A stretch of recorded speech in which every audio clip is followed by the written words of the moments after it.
Here at Swallows, we seem to hear the same thing quite often. I thought you guys were only a race team. Don't you just do servicing? Don't you guys just do exhausts and stuff? So today I'm nabbing Tom, the MD of Swallows Racing, and we're going to show you around.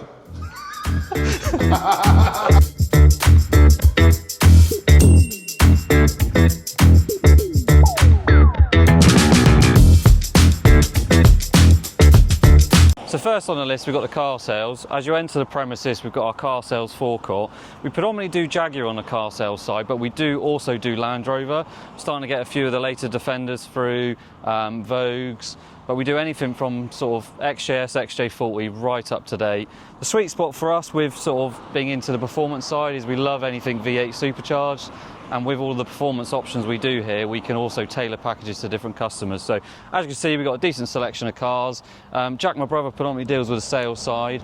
And I think the key difference with our sales is that all the prep work and workshop facilities carry out everything in-house. So if you buy a car from us, it's something that we've personally selected. It's been through our workshops and been approved, and then we will then carry on the maintenance for the warranty period. So I think that's a key difference to what we do here.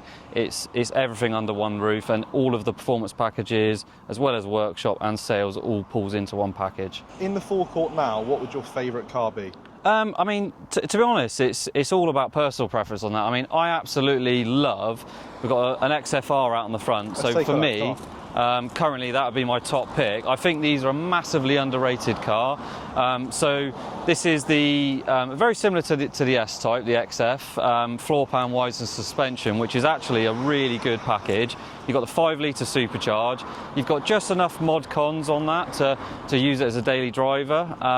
But the main thing is just they offer massive value with huge performance. I mean, it will genuinely compete with an M3, M5 territory. And for me personally, I'm a bit biased. Obviously, I think it's a little bit more stylish as well. So I think for me, that would be my top pick on the forecourt. We've also got something a little bit special over there, which is just a car that we absolutely love here, which is the X100. This one being particularly specialist in the fact that it's one of the very last ones, and it is a manual conversion. So in one of our earlier videos we talked about this, but that for me would be a second car all day long, just something sat in the garage for weekends, and it's a proper driver's car, that one. So going back to what we were talking about earlier, it doesn't need to, it could be a completely standard car that we then modify for the customer, if that makes sense. If you want more information on this car, we have done a YouTube video with Mike Fernie on it. I'll leave the link in the description down below, so go and check it out.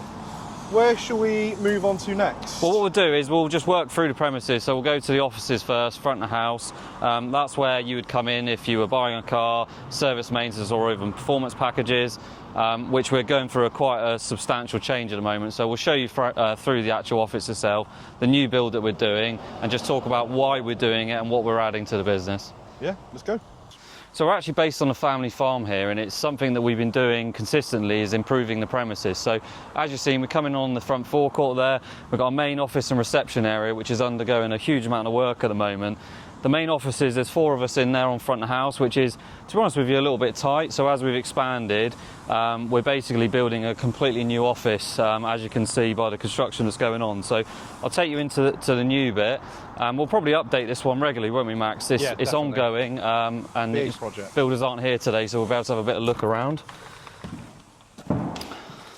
So this is going to be the new front of house, essentially. Obviously it's plastered, the electricians have been in this week, we've done the lights, we're just waiting on the glass panels to go in, which I'm pretty excited about actually. We wanted it to be open plan, and we also wanted a space where all of the team can work under one roof. At the moment we're dotted between the premises, as you'll see, so we've got the front of house staff in there, we've got an office at the front with a couple of sales team in there, Jack's got his own office. This actually used to be the toilet block, which needed some kind of improving. So the idea being is that we can move everyone under one roof. It's going to be a slightly different front of house experience. So you're coming through this door, you have your reception desk here. We've got space for a meeting room and all the staff in one place.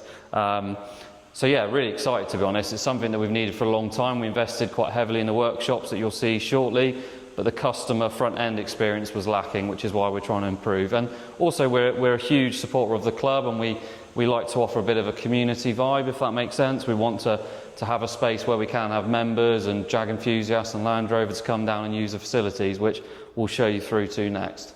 Yeah, it's all moving along quite quickly. So the lights have gone up just this week. The electricians managed to get these in, and they look fantastic. This is all Tom's vision as well. Yeah. The electrician hasn't liked me. We specifically wanted some external routed cabling with the black conduit, just to give it a slightly different vibe. You turn them on, lights up the building perfectly, and they're nice little spotlights as well. So. Yeah, and we've gone to a lot of extent to make sure that all of this is going to be like glass panelling, so it feels open and spacious when you come into the building. As you can see, we've got 2 doors over here. That door currently is still blocked off because that's the office that we're trying to work from. There you go. You had a full moon out. And that will go through to the current office, which is still in use. That's going to be rebuilt once this is finished. So essentially we're going to move out of there, move into here. We can then finish the works in there. And then that doorway through there will be for us as staff, but there'll be another doorway in the other side, which is going to have customer toilets. And we're actually putting a little coffee shop in there, which is going to be double up as a customer waiting area and somewhere that we can open up on weekends. As you'll know that we've spoken about before, we've got great partners with Triple Co Coffee. We get a nice setup in there, give it a bit of community vibe, somewhere where customers can be for the day whilst their car's being serviced, etc. Yeah, it's perfect. We can go through this next room as well. Yeah, you see the scale of it when we walk through. Not quite to the same. Yeah, this one's lacking a bit behind. So because we're doing the roof in a couple of stages, the roof has been done one side, but the roof has got to come off our old office for us to be able to complete this side. So hence why we've got to move everything out of there into here, and then we can finish this side. But decent space. We've got sort of like a customer waiting area, isn't it? Exactly that. So toilets are going into the old office there. So there's going to be customer toilets. This is going to be another glass, double glass doors like we've got on the front there, so we can open this right up. And yeah, like I said earlier, this really is going to be customer waiting area. There's going to be kind of high stools, benches with Wi-Fi, so customers can use Wi-Fi, laptops while they're waiting for their cars. And then we're going to put a nice coffee bar in at the back here, which can be used in evenings and weekends if we want to do some car meets. As you know, we do a few cars and coffees meets, and we have been really surprised at how popular they've been. So that might be something we do a little bit more regularly, but we'll see how we go. The main priority is that this is to facilitate the customers and have a space where they can get away from the rest of the office and just be while their car's being serviced. Yeah, I think we spoke about as well, this back wall here. Yeah, we have all these weird quirky bits on race cars that break and components that kind of tell a story. So yeah, we've got this vision that we've talked about, putting offerings to the god of speed, as they say, and putting them all on the wall there, and we probably scatter with some of our memorabilia. So yeah, I'm really looking forward to this side, to be honest. It's a bit of a passion of mine, the coffee, and like I say, it's nice to have that space for customers to be able to enjoy as well. And the door behind you there, Max, is obviously going into the current office. That isn't going to be an office. We're putting a small doorway still at the front, but the windows will go. What that will then end up being is that's going to be a space where we can display all of our products. So anything that we do performance-wise or any brands that we support is going to be in that space. It's going to be a couple of Chesterfield, small desk. So if someone's interested in some performance options or buying a car, they can go in that space, they can touch it, feel it. All of our merchandise will be in there available to buy as well, which is stuff we keep getting asked for, isn't it? Which we don't have in stock normally. So yeah, we're going to keep all of that. So that's kind of the lounges, I suppose, is the best way to call it, and all of our products on display. Spot on. Right, where should we go next? So I suppose we better do an order. We'll go to the fabrication side of the business now, and I think that's a key one for us because a lot of people assume that we get these parts outsourced, but we make them all in-house. So going back to what Max was talking about earlier, some people don't realise the scale of the place because we manufacture for other brands as well as ourselves, but the key for us is it's all here in-house. So we'll go over to the fabrication. Above the fabrication we have our parts stores, so we can have a little wander in there as well. As you see in the offices there, you come into the main yard area. As you can see, we have a massive variety of vehicles in. Normally this side is potentially or predominantly sales stuff waiting to be prepared to go out on the front, and then over here is all the stuff that's coming through the workshop. So as you can see, we've got anything from an X-Type through to an RS, XKRS there. Defender come from Arconic for some fabrication work, so that's not something we would work on, but we're just producing and fabricating some components for that. So that'll be intake and exhaust predominantly we do for those guys.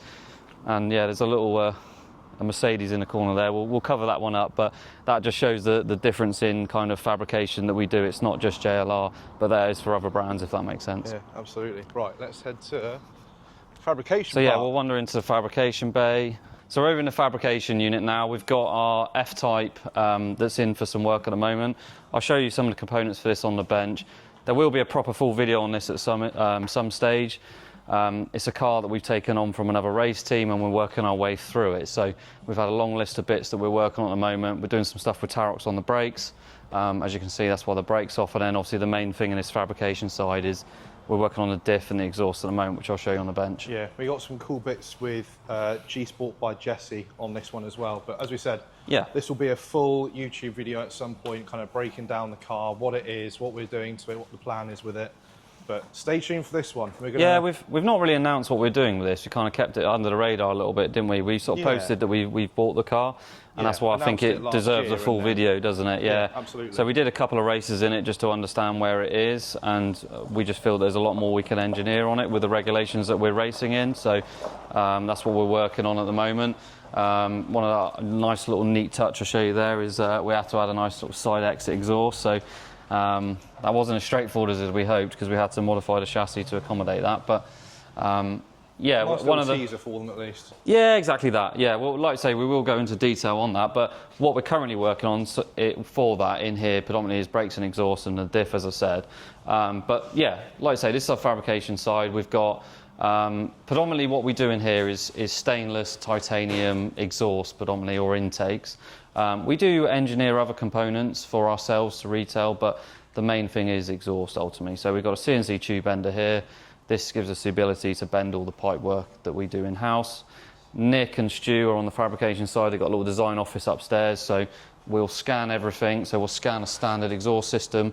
There's a couple there actually. Their looks like X100, X150. So we'll scan the original. We'll then replicate that in stainless, and we'll then obviously develop and test it and prove that we can gain some performance and longevity with that. And then we'll then design our own jig so we can manufacture it and sell it. So that's anything from a back box all the way through to a full system to high performance cats, which is a big one for us, which we've got some here on the bench. So as I was going back to, for example, this is X150 cat section here. There's a couple of drawings there actually, you can see. So Nick's scanned, designed and drawn this. This is from the original, and then he'll then create the jigs, and then this looks like a mock-up one just to prove it. But as Max briefly said earlier, we'll use a G-Sport catalyst. Yeah, these are absolutely brilliant. They're E-marked, so I mean we're actually getting better emissions with these than the factory units and gaining a huge amount of performance. So and the noise as well is just it's a different level. I mean, just to give you a rough idea, the sort of standard ones are anywhere between sort of 600 to 800 cell per side. We were able to reduce them to 300 per side, which is where we gain the flow and the performance. But we're still getting the same level of emissions, and they're, like I say, they're E-marked, they're approved, they've got all the approval ratings on there to show that. So it's an absolutely cracking product, and we do those for the whole range and lots of them. So yeah, there's always a couple of those on the bench, but you can see the toolings that the guys have got set out. We've got 3D printers upstairs which print all the tooling. All of them are in boxes. This is probably one of the things that have made batch work so much easier for us in the last few years. Instead of having great big steel jigs everywhere, we can design it, 3D print the jigs, peg it out on the bench and batch stuff up quickly, which is how we like to work, because we want to do very small bespoke batches. The range for us is 5 to 10s because the quality is a lot higher in doing that. We're not talking about 1,000 units banged out. This is really high quality purged, TIG welded product. Stuff, isn't it? Absolutely, yeah. Every single one is hand checked by the guys here. Nick and Stu are absolutely brilliant at that. And like I say, we purge all of these, so the welds are perfect inside and out for strength. I mean, you can see the coloration on there. They're absolutely beautiful. So yeah, something a little bit special on the bench I've just noticed. This is the system that Nick's developing for the F-Type. As I sort of briefly said, we're going side exit on that, dual side exit. But what we're doing slightly different is we are doing it out of titanium. Well, I mean, you feel the weight of that. It's something that's always against us in motorsport. Ultimately, the lighter the better. The original system on that one, we have to run the cats because of the age of it. And it was like 35, 40 kilos, the exhaust system, so it's really heavy. we needed to replace the exhaust because it had a bit of a battering. So we thought, why not go complete tie? So it's a full tie system, tie silencers, all the tubing. We've obviously reduced the length of it by going side exit so we don't go out the back, which is going to hopefully save us some weight. This will easily be half of that weight total. Easily, so yeah. we're going to hopefully save in the region of 20-25 kilos, which will be perfect. Yeah, and again, a huge shout out to G Sport by Jesse. They actually have sent out 2 of their best performing sports cats for that. Yeah, absolutely. So, as we've sort of touched on many a times, everything we do, design, build and use, we develop and test on the circuit. That's probably our biggest difference, is we're not just making shiny products here, we are developing them and racing them and winning as well, which is important to add. I mean, we're competing in XJS, all the early XJs.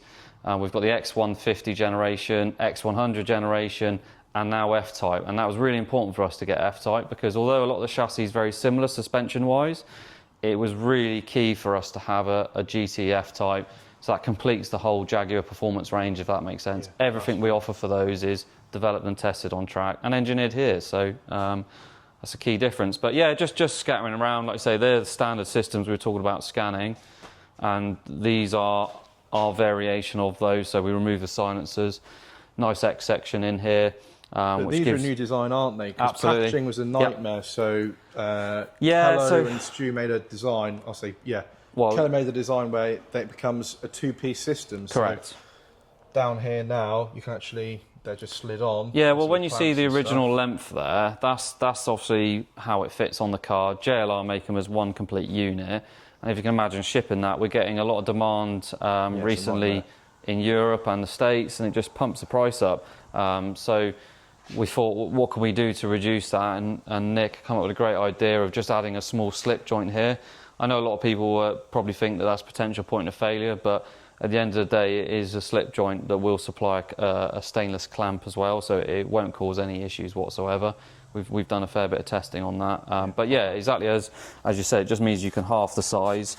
They just slip off. So for packaging, obviously, what we reduce that is that quarter of the size. So it just means we can get you a high-level product as cost-effective as possible on regards to shipping. It makes it actually more awkward to manufacture, to be honest. Yeah, absolutely. But from a packaging perspective, and a cost-saving perspective as well. Absolutely. For the customer as well. You know, shipping can be really expensive. So to get it down in size and all that sort of stuff, you know. For you guys who are buying it, it's an absolute win-win. Yeah, we try to think of all of those areas. Any product that we're doing, any design from regards to making it easier to fit. Obviously, trying to line that up in place is awkward. You've got the hangers at the back. We fix the hangers in the correct place, but you've got a little bit of movement there because obviously you're fixed there. So we do these for the whole range, X100, X150. Interestingly, F-Type, a lot of the noise difference on those from standard was because they don't have a centre silencer. They have an X already. So we do centre sections, but certain F-Types do have them from factory. They're not stainless. Ours are stainless. That's the key difference there. Going back to F-Type, we are actually developing a new back box for the X150 and F-Type, which will be coming to market soon. We strayed away from that before because they're valved already. But once we started looking into it, we did actually find some pretty decent improvements and a huge amount of weight saving because the OEM box is very heavy. But we'll talk individual products on another video, I'm sure.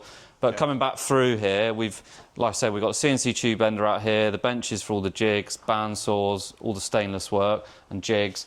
Through here, we've got kind of a variation of kind of engineering set, really. We've got a load more tooling there. These are all cat cores that have been used for scanning and developing. You see each one's labelled up. We've got a massive influx of those at the minute. So that's so that we can cover the whole range, Land Rover and Jaguar. Some of these items are no longer available from Jaguar as well. That's, I think, a key thing to add here. So if there's a product that is no longer available, we'll scan it, design it, come up with a kind of a better alternative, if that makes sense. And when I say better, I'm not just talking about actual engine performance or horsepower. It's a better quality material that will last longer, or if we're getting lots of failures, we will look at a solution to rectify that. So a really common one for us is the silicone hose range. Most of those aren't just to have a shiny silicone hose in the engine bay. It's because it is really common from failing as standard and often quite expensive from a dealer, so we come up with an alternative for that. And it's the same with the exhaust. If we have issues with cats, we'll come up with a better product ultimately. And like I say, lots of the bits are no longer available, so we can come up with a solution. So most of the tools around this side are lathes, mills, pillar drills, other types of benders and sanders and polishers.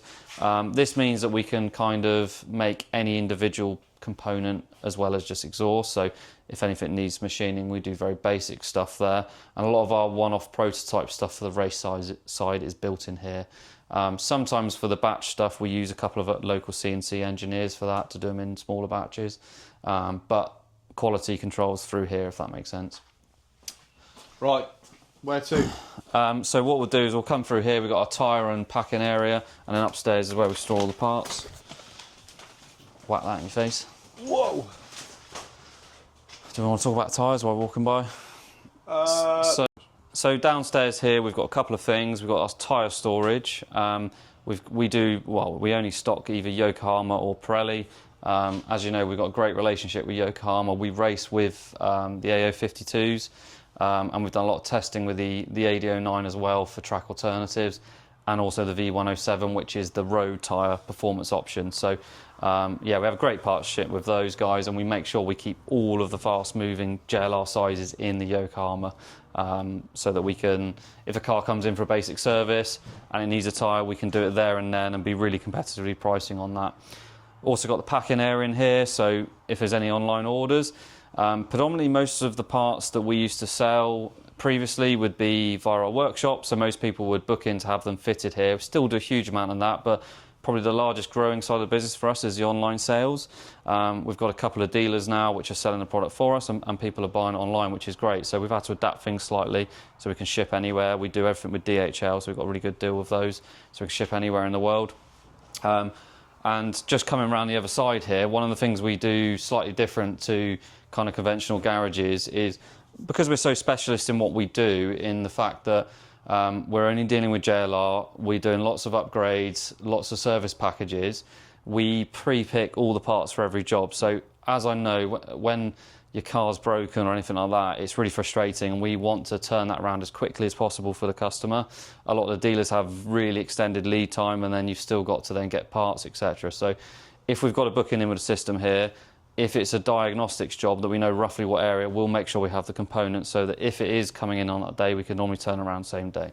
I know that doesn't always work, but even on the servicing side, we'll have all the service packages in the parts bins ready. So when the technicians get the job, they have their digital pad. They can just come over, pick their parts bin, it's got all of their parts in it ready to go. And like I said, we keep a lot of the fast-moving stuff upstairs, which you'll see shortly.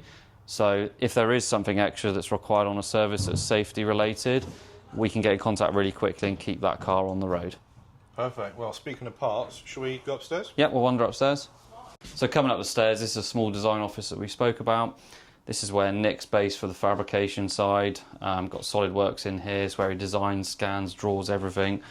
These are the 3D printers that we're showing you with the tooling downstairs. So these have been an absolute game changer for us. It means that we can turn around things much quicker, do one-off prototypes before we go to actually manufacturing. So, I mean, there's a couple of examples here. 3D printed Tarox caliper. That was a new design that Tarox have done. We wanted to implement and do some test fitting on these before we went to raw materials, which gets expensive. Nick can get the drawing, design the bracket, modify it here, and then have a rapid prototype printed, test fit it. Once he's happy, we can then go to metal. It's as simple as that. It's just, before you were having to do a lot of testing before you could even get to that stage, whereas now we can just test fit them with 3D printed materials.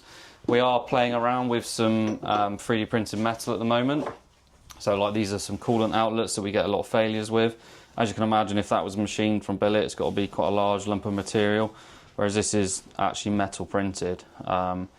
So yeah, these kind of new technologies are starting to filter through to what we're doing, and making components like this a lot easier to manufacture on small scale. If you can imagine, a manufacturer would have thousands of these made, which reduces the cost, whereas we don't want that. We want sort of 20 or 30 of these items. So that's been a huge game changer.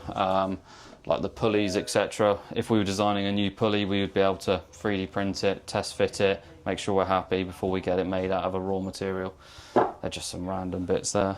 And then it's where Chris is based, who does the performance side. As I was showing you in the offices, the whole team is going to move into there to make that a lot easier for us with the communication side.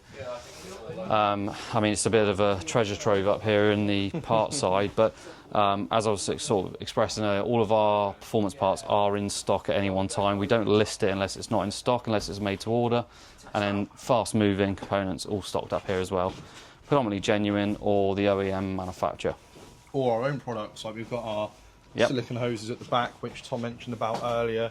We stock all the Tarox kits, etc. Like performance parts are here ready to go, and so are our own bits and bobs as well. So, but the boys are busy working, so we might leave them to it, I think. So following on from the fabrication, we're now going into the race unit. This actually was our main workshops going back to 2 years ago until we built the new facility over the other side, which we'll show you next. God, well, yeah, this is. We also have a lot going on in this side because we're sort of in the thick of race season at the moment. So where were we? We were Cadwell last, weren't we? Yeah. So just walking around the workshop, we've got our higher XJS. This is one of the cars that we run in the Jaguar Challenge with the CSCC. Fortunately, it was involved in a little incident last week at Cadwell.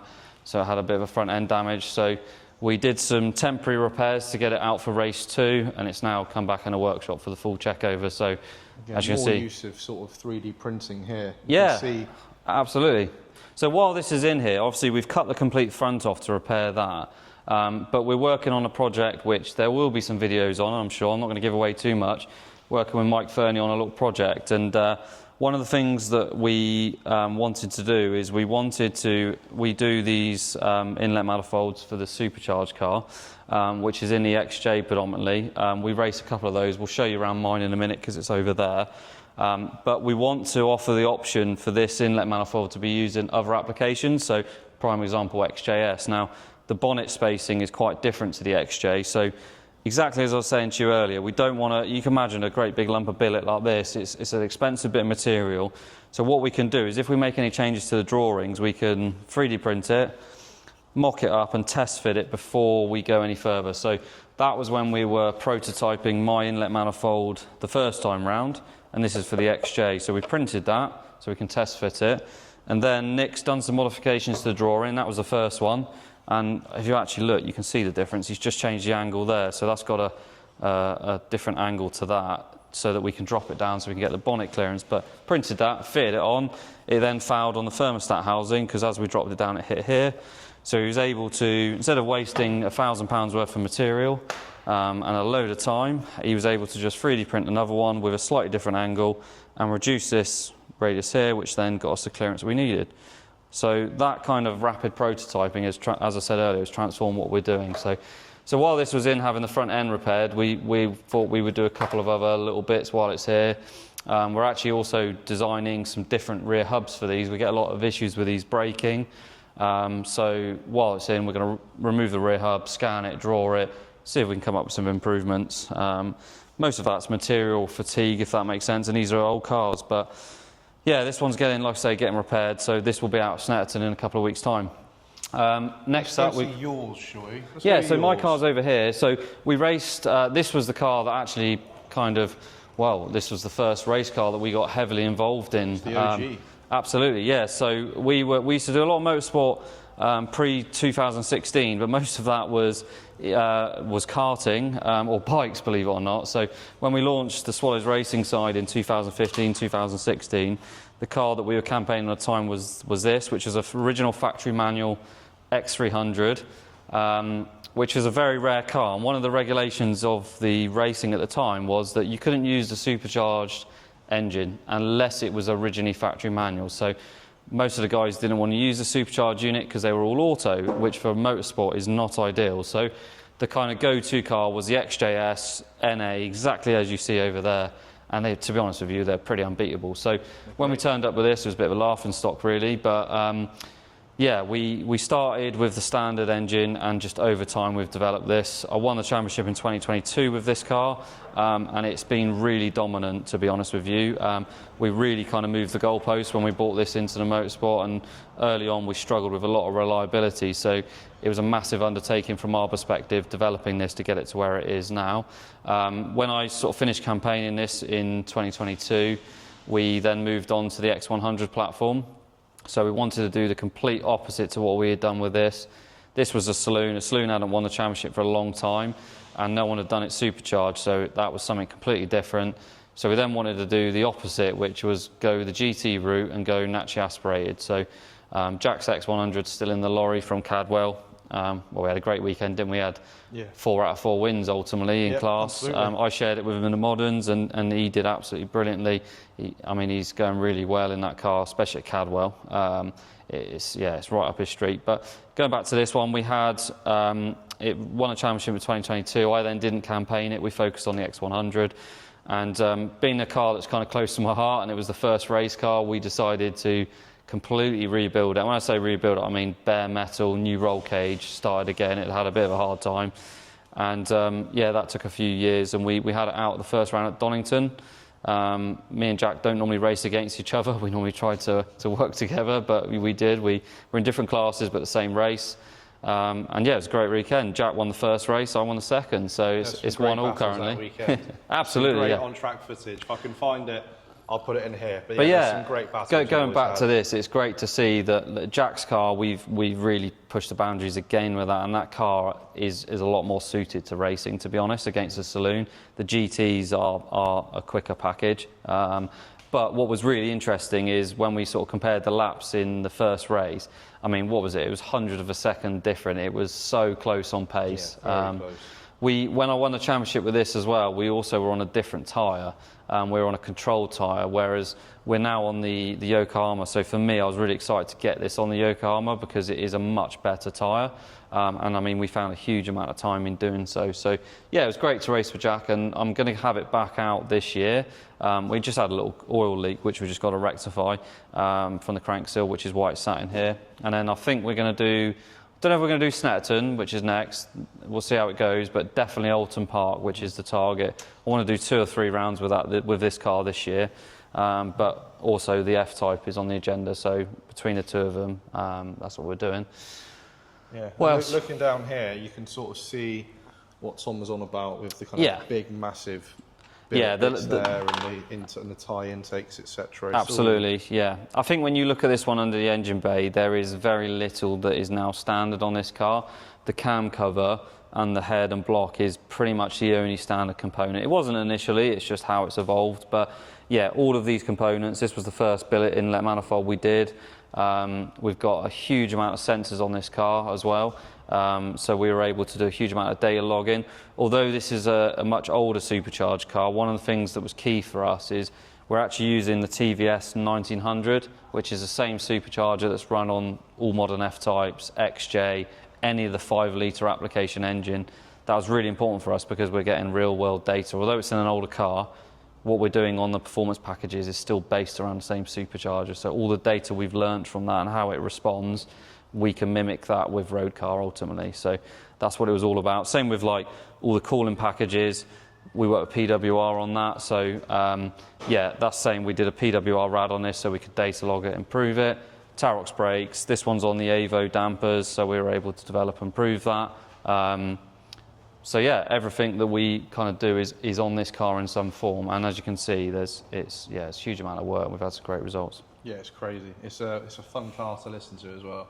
Yeah, it makes a pretty wild noise, to be fair. Sounds crazy. We actually did a couple of bits differently on this, didn't we? We added the tie intake this year just to make it look a bit different in the engine bay. Yeah. Like I say, the exhausts were made here, full system. Every component you see really has been designed and tested and fitted here. So, labour of love this one, but something I really enjoy. And we get, and when we race this one on a weekend, it gets so much attention. And then, sitting above it, I suppose we should talk about that as well, shouldn't we? So, this is something slightly different in the fact this is obviously an XJS. It's a customer's car, so it's in progress at the moment. it's been a long task to get this to where it is currently, because we are trying to replicate the original TWR Group A car, which most of the Jaguar Challenge cars are kind of modified by us here. The regulation mean you can't do a lot of these changes that we've done to this car. So, I mean, this shell went completely bare metal. We've gone to a huge amount of effort to match it as close as possible to the original, because that's the customer's request. So those of you who know much about the TWR car, I'm not going to go into a massive amount of detail, but they did a lot of modifications to the rear chassis and the rear subframe, and the same on the front.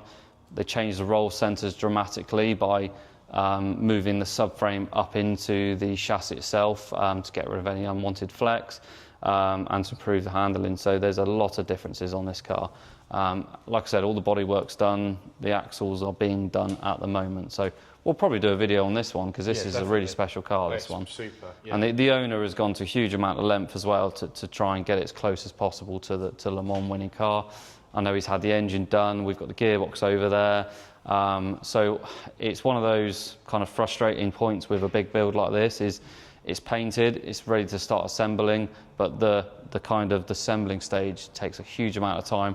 We've already done the dry mock-up, as we call it, so a lot of the rusty components before they were all coated. The first fabrication has been done. We're waiting on hubs, calipers. As soon as we've got those, we'll get axles in, get it rolling, and then we can get on with the nice shiny bits, getting the engine in and wiring, etc. Yeah, definitely a video coming on that one at some point. But as you say, it's a long project. It's a long project, that one. Yeah, won't be out for a while, but at some point there will be for sure. It's a really enjoyable one like that. Because obviously we've redesigned and drawn everything from scratch. So it was a lot of kind of research and scanning and drawing before we could even actually get to a car. But now we've got a painted car, it's quite exciting. Yeah, massive. Another one we've just got in the workshop here is the JP1. A lot of people don't actually know what these are. They're pretty rare. A lot of people assume it's a Radical, but no, it is a Jaguar. They're called the JP1 because it was designed and developed with Jonathan Palmer. They were used at his track experience days. Believe it or not, he still has actually got the fleet of those as well. At a small period of time, you could buy these from the dealer. So this was a customer-owned car. This is actually Colin and my dad's little project. We don't race it competitively, just use it for track days, really. But yeah, we're just actually getting it prepped and ready for Blyton, the JEC Track Sport Day on Monday. So they're taking it there Sunday for a little bit of a blast around. So it has a Hewland sequential gearbox, Jaguar V6, 3 litre. It's essentially a single-seater chassis converted to twin-seater. Absolutely brilliant car. Handling capabilities are huge, a little bit of downforce, so that also helps.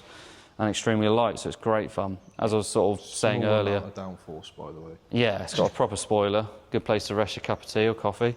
But yeah, my dad raced karts for a huge period of his racing career, so this is the closest thing Jaguar form that you can get to that, basically, so he really enjoys this. Right. What's next, boss?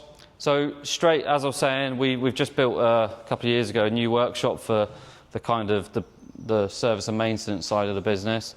That's literally straight across from the race workshop. So obviously it's the family farm. We're lucky enough we've got a huge amount of space, so we're able to build this. So we've got a 6-bay workshop with a 4-poster for all our alignments and geometries. And yeah, this is where we do probably the bulk of any fitting of components. So it's anything from a standard service, diagnostics, all the way through to some quite heavily modified performance cars. Most of the road performance stuff is done in here. That unit, as you've seen, is predominantly just race cars and development for our parts, and next door is the fabrication. So as you work down, so what have we got in here today then? So Defender, this one's in for a bit of a nightmare hybrid electrical issue. That's probably a big area that we're moving into now. We've started to do EV and hybrid, and a lot of the kind of vehicles that are now out of warranty are coming through the doors here. So Defender's quite a large part of that. Yeah, still do a huge amount of these. I think the XF is still our most popular model. A lot of people use these as kind of daily cars because 3 litre diesel. So I'm not sure what that one's actually in for, but still do the odd X-Type here and there. They're still going. This is quite a special car. This is an X150 with 900 miles on the clock. So that's part of a collection. We're doing just some MOT work. Unfortunately, although it is only 900 miles, the rubbers and bushes still perish the same. It lived in Scotland, as far as I'm aware. Yeah, so, yeah. No doubt there's a bit of... I mean, you can see just, I don't know if you want to show them on the camera there, like the lower wishbones and dampers and exhaust is nearly like factory still. So, yeah, it's to be honest, I've never seen one with such low mileage. So it's pretty special. It's pretty special. Yeah. Lives at the Taunton Motor Museum. That's it. Yeah, absolutely. And then Brendan looks like servicing, gearbox service on a Range Rover there. It's the 8-speed ZF box. Yeah, Phil is one of our master techs. With John, he's on some diagnostics on an XD. I'm assuming that XF had some suspension work because he's doing a wheel alignment on it now, so we've got all OEM approved wheel alignment kit. And then on the front ram there, we've got an F-Type. F-Type's a big market for us. We do lots of service and maintenance, as well as some pretty hefty repairs. Unfortunately, this one has had an issue with one of the injectors, and the injectors are known for seizing in the head. Shane's still working on this one currently, and basically we cannot remove the broken part of the injector, so we're having to take the cylinder heads off to get it to machines, so we don't damage the cylinder head. It's a fair amount of work, as you can see. This is becoming more and more popular, this, and it's actually something we're going to do a video on as well, isn't it? Is the kind of flaws with these injectors. We've already done a video on the XJ with a 5-litre problem, but yeah, it's a bit of a pain. Right then. So yeah, that hopefully gives you a bit of an overview of the main workshops. Like I say, it's anything from an oil and filter to an engine rebuild ultimately. Right, shall we go detailing? Yeah, we'll go over to the detailing bay, see Jake. As I keep coming back to, like, we try to do everything here in-house so we can offer you the full package. If your car comes in for a service, we'll always do a complimentary wash. That's kind of grown into kind of a detailing option as well. So if your car's in for a service and you want the service wash, etc., is all free, but you can add extra services. So we have Western Detailing that are based on site, which is Jake. And we can do anything from like I say, an added interior clean or seat repair all the way through to a ceramic coating. So this is a valeting bay. As I was saying, this was our old workshops, believe it or not. So Jake does all of his prep work in here. We've got a couple of race cars in here at the moment because we've been doing some shows. So that's our SCV8, and we've got one of the Palmer XKs in here. This one here is a customer's car that Jake's doing some paint correction on. So as I was saying, we can do pretty much anything on the detailing side, from leather interior cleaning, repairs, all the way through to full paint correction and ceramic coating. This one is a car that's been with us for a period of time, having lots of performance work done actually, and while it's in with us, he wanted it fully valeted and some paint correction just to get it looking the best it can. Obviously mechanically is all done. He's got obviously a ramp in here, jet wash bay outside, so we can get underneath them and clean inside, out and underneath. So obviously all the lighting, etc. Yeah, there's a full list of services available as well. So if you're booking in for some servicing work, etc., you can also upgrade your valeting package as well. As we said, the kind of basic service wash is completely free. It's on us. If you wanted to upgrade to headlight restoration, machine polish, gold valet, anything like that, when you book in, speak to one of the service advisors and you can upgrade as well. Yeah, absolutely. The key, I think, is it can all be done while your vehicle is in for a service. Yeah, as long as we know with a little bit of, when you actually take your initial booking, you'll get a form come through with some options. If you let us know as soon as possible, we can make sure it's done in the same time frame as what the original service was. Either way, we can rebook if required, but yeah, it's just a nice little added service, and it's something that we didn't anticipate doing originally. Jake was working with us as a valeter, and it was a great opportunity for us to be able to add a huge amount of services to what we do here.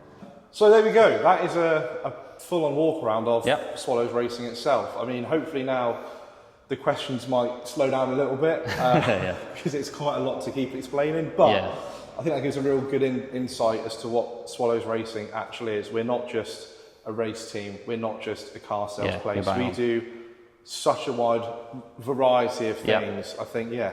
Yeah, and like I said, we always get people asking us about the scale and what we're doing, and some stuff that seems quite normal to us because we do it daily is of interest to everyone else. So I think the plan is that we're going to do these a little bit more frequently, aren't we? Try and update people, do behind the scenes, what's going on at Swallows, and we're going to talk builds, all that sort of stuff. Kind of keep it. There'll be the videos with Mike still. He's not going anywhere. He'll be around for the long run. And there'll be a lot more of those videos out soon. But in the meantime, there'll be a lot more of us two behind the rambling.